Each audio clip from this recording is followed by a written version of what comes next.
안녕하세요. 혹시 은퇴 후의 삶이나 나이가 들어서도 꾸준히 할 수 있는 안정적인 일에 대해 생각해 보신 적 있으신가요? 자녀들 다 키우고 이제 내 시간을 좀 가지려니 막막하게 느껴질 때, 또 지금 하는 일을 언제까지 할 수 있을까 불안할 때, 다들 비슷한 고민을 하실 텐데요. 오늘 저희가 깊이 들여다볼 이야기는 바로 요양보호사라는 직업입니다. 그런데 아마 여러분이 어렴풋이 알고 계시던 예전의 그 모습과는 완전히 정말 180도 달라진 이야기일 겁니다. 맞습니다. 오늘 이 이야기는요, 단순히 새로운 직업 하나를 소개하는 시간이 아닙니다. 지금 우리 사회 전체가 초고령 사회라는 한 번도 겪어보지 못한 거대한 파도에 올라타고 있는 중이거든요. 그리고 그 파도의 가장 중심에 바로 이 요양보호사라는 직업이 있습니다. 그래서 오늘 이 시간에는 왜 2026년이 중요한 분기점이 되는지, 그리고 이 거대한 변화의 흐름 속에서 여러분이 어떻게 기회를 잡고 또 어떤 함정을 피해야 하는지 그 현실적인 방법들을 제가 속 시원하게 하나씩 풀어드리겠습니다. 좋습니다. 사실 요즘 제 주변에서도 요양보호사 자격증 땄다는 분들이 부쩍 늘었어요. 제 친구도 얼마 전에 땄다고 하고요. 그런데 왜 갑자기 지금 이렇게 많은 사람들이 주목하게 된 건가요? 뭔가 특별한 이유가 있겠죠? 가장 핵심적인 이유는 아주 간단합니다. 바로 사람이 없기 때문입니다. 사람이 없어서요? 네, 우리 사회가 정말 무서운 속도로 늙어가면서 돌봄이 필요한 어르신은 해마다 수십만 명씩 늘고 있는데 정작 그분들을 돌볼 사람은 없는 아주 심각한 인력 불균형이 생긴 겁니다. 예전에는 힘들고 어려운 일이라는 인식이 강했잖아요. 맞아요. 다들 그렇게 생각했죠. 그런데 이제는 상황이 완전히 역전됐습니다. 요양보호사가 없으면 국가의 노인복지 시스템 전체가 멈출 수도 있다. 이런 위기감이 사회 전체에 퍼진 거죠. 그러니까 수요와 공급의 법칙이 완전히 뒤바뀐 거군요. 예전에는 일자리가 귀했지만 이제는 일할 사람이 귀해진 시대가 된 거네요. 정확합니다. 그래서 결국 나라가 직접 팔을 걷어붙이고 나선 겁니다. 이게 가장 큰 변화의 핵심입니다. 2026년부터 국가가 본격적으로 요양보호사의 처우 개선에 개입을 합니다. 국가가 직접요? 네. 이전처럼 그냥 요양시설장 재량에 월급이나 수당을 맡겨두는 게 아니고요. 나라에서 직접 장기근속 장려금 같은 각종 수당을 법으로 만들어서 챙겨주고 또 경력이 쌓이면 선임 요양보호사로 승급해서 관리자 역할을 할 수 있는 체계까지 만들겠다고 발표를 했습니다. 잠깐만요. 그건 정말 큰 변화인데요. 보통 전문직이라고 부르는 직업들에서나 볼 수 있는 그런 경력관리 시스템을 도입하겠다는 거잖아요. 바로 그겁니다.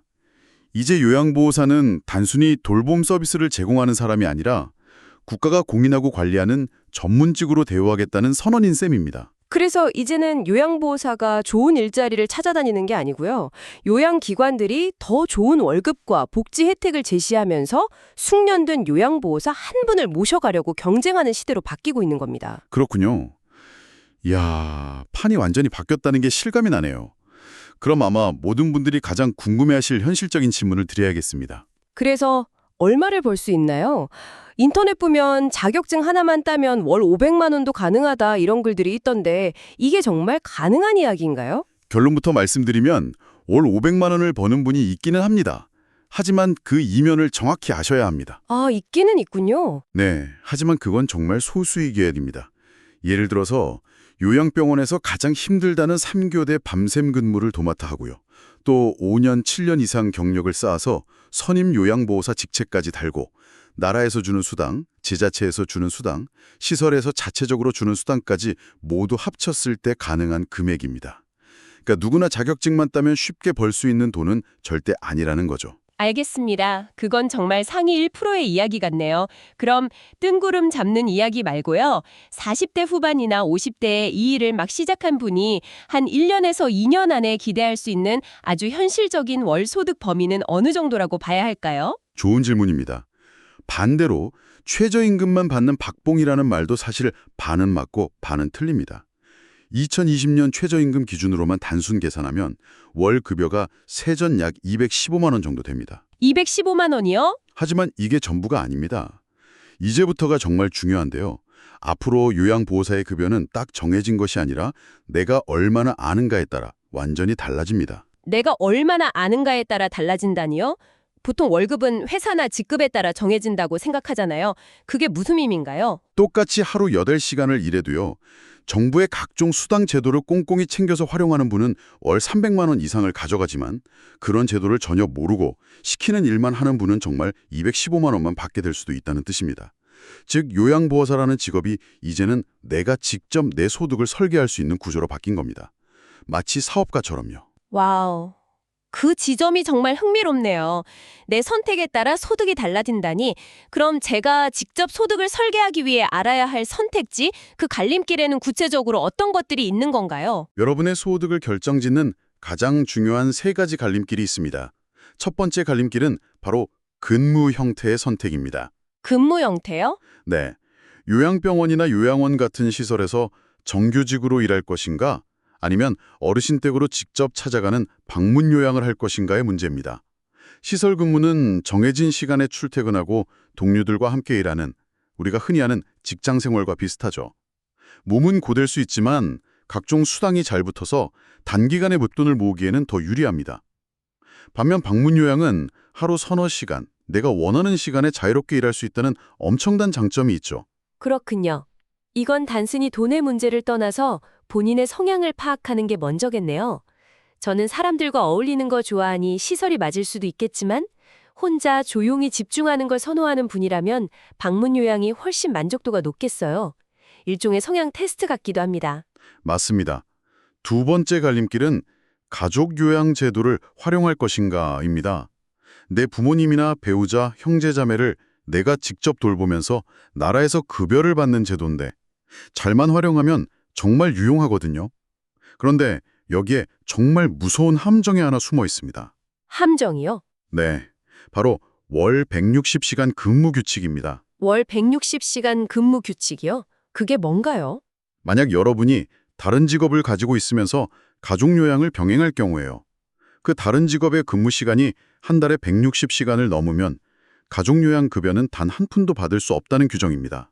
아, 이걸 모르고 신청했다가 나중에 건강보험공단에서 조사가 나와서 그동안 받았던 급여를 전부 돌려줘야 하는 경우가 정말 많습니다. 좋은 마음으로 부모님 돌보려다가 오히려 큰 빚을 질 수도 있는 거죠. 그건 정말 함정이네요. 그런 중요한 내용은 왜 잘 알려져 있지 않은 거죠? 듣고 보니 좀 화가 나는데요. 모르고 당하는 분들이 정말 많겠어요. 그래서 아는 것이 힘이라는 겁니다. 마지막 세 번째 갈림길은 어떤 센터를 선택하고 경력을 관리하는가입니다. 똑같은 방문 요양을 하더라도 어떤 센터에 소속되느냐에 따라 월급이 몇십만 원씩 차이 날 수 있습니다. 센터에 따라서요? 네, 좋은 센터는 나라에서 주는 차후 개선비는 물론이고요. 각 지방자치단체에서 따로 주는 수당까지 알아서 꼼꼼히 챙겨줍니다. 또 경력이 쌓이면 선임요양보호사로 성장할 수 있도록 교육을 지원해주기도 하죠. 어떤 센터를 첫 단추로 꿰내냐에 따라 5년 뒤, 10년 뒤 여러분의 몸값이 완전히 달라지는 겁니다. 들어보니 정말 선택의 연속이네요. 어디서 일할지, 가족을 돌볼지, 어떤 파트너, 그러니까 센터와 함께 할지, 이 세 가지 선택을 어떻게 하느냐에 따라 수입의 앞자리가 바뀐다는 말씀이시군요. 그럼 이런 선택들을 바탕으로 실제로 사람들이 어떤 경로를 통해 자신의 길을 만들어가고 있는지 구체적인 사례를 좀 들어주실 수 있을까요? 물론입니다. 현재 가장 대표적인 세 가지 경로가 있습니다. 들어보시면서 이건 내 상황이랑 비슷한데 싶은 곳을 찾아보시면 좋겠습니다. 첫 번째 경로는 가족 케어형입니다. 말 그대로 장롱 속에 넣어뒀던 자격증을 꺼내 내 부모님을 직접 돌보는 경우입니다. 이건 높은 수익을 목표로 하기보다는요. 남의 손에 부모님을 맡기는 게 불안하고 또 월 수백만 원씩 나가는 간병비 부담을 줄이는 효율성을 추구하는 분들에게 가장 합리적인 시작점이라고 할 수 있습니다. 그렇겠네요.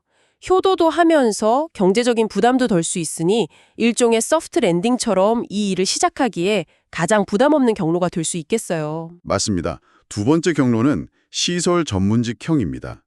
자녀도 다 컸고 남편도 은폐해서 이제 정년 없는 안정적인 제2의 직장이 필요한 분들이 요양병원이나 주간보호센터 등의 정규직으로 취업하는 경우죠. 초반에는 3교대 근무나 새로운 환경에 적응하는 것이 힘들 수 있지만 4대 보험과 퇴직금이 보장되는 안정적인 월급을 받으면서 노후 자금을 모으기에는 가장 확실한 길입니다. 이건 그야말로 제2의 인생을 위한 커리어 전환이군요. 마지막 세 번째는 어떤 경로인가요? 마지막 경로는 방문 요양 프리랜서형입니다. 조직 생활은 이제 답답하고 내 시간을 온전히 지키면서 돈도 벌고 싶은 분들에게 가장 적합한 길이죠. 하루에 서너 시간, 오전에만 잠깐 일하고 오후에는 운동을 하거나 손주를 돌보는 등 일과 삶의 균형을 추구하는 분들이 많이 선택합니다. 스트레스 없이 가늘고 길게 일하고 싶은 분들에게 안성맞춤이죠. 가족과의 시간, 노후의 안정자금, 그리고 개인의 자유. 결국 내 인생의 이 시점에서 무엇을 가장 중요하게 생각하는가에 대한 선택이네요. 요양보호사라는 직업 하나가 이 세 가지 가치를 모두 담을 수 있는 그릇이 되었다는 점이 참 놀랍습니다. 정확하게 보셨습니다. 그래서 이 일은 모두에게 정답인 길이 아니라 내 상황에 맞는 길을 찾아가는 과정이 중요합니다. 자, 그럼 이 모든 이야기를 듣고 나도 한번 도전해볼까 이렇게 마음이 움직이는 분들을 위해 마지막으로 점검 질문을 드려보겠습니다. 솔직하게 어떤 분들이 이 시장에서 성공할 가능성이 더 높을까요? 좀 더 유리한 조건이 분명히 있겠죠. 네, 냉정하게 들릴 수 있지만 분명히 더 유리한 분들이 있습니다. 첫째, 이미 사회복지사가 간호조무사 자격증이 있는 분들입니다. 이런 분들은 요양보호사 교육 시간도 대폭 줄어들고 취업할 때도 훨씬 좋은 대우를 받습니다. 둘째, 운전이 가능한 분들입니다. 운전도 시험 쓰고 보통 분이네요. 정말 현실적인 조언입니다. 네, 특히 방문 요양의 경우 어르신을 모시고 병원에 갈 일이 많기 때문에 운전 가능 여부가 시급을 결정하는 중요한 요소가 되기도 합니다. 또 어떤 조건이 있을까요? 셋째, 스마트폰이나 태블릿 같은 디지털 기기 사용에 거부감이 없는 분들입니다. 요즘은 모든 근무 기록이나 행정 처리를 애플리케이션으로 하거든요. 그래서 이런 기기 사용이 서툴면 생각보다 스트레스를 많이 받을 수 있습니다. 이제는 돌봄이라는 따뜻한 일도 디지털 없이는 힘든 시대가 된 거죠. 정말 그렇네요. 돌봄의 영역까지 디지털 전환이 빠르게 이루어지고 있군요. 그럼 반대로 이런 분들은 시작하기 전에 한 번 더 신중하게 생각해봐야 한다. 이런 조건도 있을까요? 물론입니다. 가장 우려되는 분들은 집에서 노느니 용돈이나 벌자는 가벼운 마음으로 접근하는 분들입니다. 특히 가족 요양의 경우 가족끼리인데 뭐 어때? 하고 근무 시간을 허위로 입력하는 경우가 있는데 요즘은 부정수급 조사가 정말 까다로워서 100% 적발된다고 보시면 됩니다. 아니란 생각은 절대 금물입니다. 네, 나라에서 주는 돈인 만큼 책임감도 무겁게 따라온다는 걸 명심해야겠군요. 그렇습니다. 그리고 마지막으로 본인의 건강 상태를 고려하지 않고 무리하게 시작하려는 분들입니다. 요양은 결국 사람의 몸을 일으키고 옮기는 몸을 쓰는 일이라는 점을 잊으면 안 됩니다. 허리나 무릎이 좋지 않은데 높은 월급만 보고 시설의 힘든 근무에 덜컥 뛰어들었다가는 번 돈보다 병원비가 더 많이 나갈 수 있습니다. 내 몸이 가장 소중한 자산이라는 걸 꼭 기억하셔야 합니다. 오늘 정말 중요한 이야기들을 많이 나눴네요. 우리 사회 구조가 빠르게 변하고 있고 그 안에서 요양보호사라는 직업의 가치가 완전히 재평가되고 있다는 것. 그리고 가장 중요한 건 단순히 자격증을 따는 게 끝이 아니라 언제 시작해서 어떤 선택을 하느냐에 따라 내 미래가 완전히 달라진다는 점인 것 같습니다. 맞습니다. 오늘 제가 딱 한 가지만 강조하고 싶다면 바로 타이밍입니다. 타이밍이요? 네. 지금은 정부가 돌봄 인력이 너무나 급해서 교육의 문턱도 낮추고 각종 혜택을 만들어서 사람들을 유인하고 있는 시기입니다. 하지만 어느 정도 제도가 안정되고 인력이 채워지고 나면 분명히 자격증 따기는 더 어려워지고 혜택도 줄어들 가능성이 높습니다. 지금 시작해서 1년 경력을 먼저 쌓는 사람이 1년 뒤에 시작하는 사람보다 훨씬 유리한 고지를 선점하게 되는 겁니다. 먼저 깃발을 꽂는 사람이 더 많은 땅을 차지하게 되는 것과 같은 이치군요. 오늘 이 이야기를 듣고 마음이 움직인 분들께 마지막으로 해주고 싶은 조언이 있다면요. 잠시 숨을 고르며 오늘 우리는 큰 그림과 여러 갈래의 길에 대해 이야기했습니다. 하지만 진짜 소득의 차이는 사실 아주 사소해 보이는 정보 하나에서 갈립니다. 제가 예를 하나 들어볼까요? 요양보호사로 1년을 꼬박 채워서 일하면 나라에서 장기 근속 장려금이라는 보너스를 줍니다. 네, 그런데 이걸 받으려면 근무 시작일로부터 정확히 12개월이 지난 다음 달에 신청해야 하는데 많은 분들이 이걸 몰라서 13개월, 14개월이 지나서 신청합니다. 그러면 그만큼 손해를 보는 거죠. 정확한 날짜에 딱 맞춰 신청해서 남들보다 한두 달이라도 먼저 받는 구체적인 방법을 알고 계신가요? 아니요, 전혀 몰랐습니다. 바로 이런 작은 정보 하나하나가 여러분의 통장 잔고를 바꾸는 진짜 열쇠가 됩니다. 지금 여러분 앞에는 요양보호사라는 거대한 기회의 문이 열리고 있습니다. 그 문을 열고 들어가기 위해 여러분은 그 첫 번째 열쇠를 찾기 위한 어떤 걸음을 내디뎌 보시겠습니까?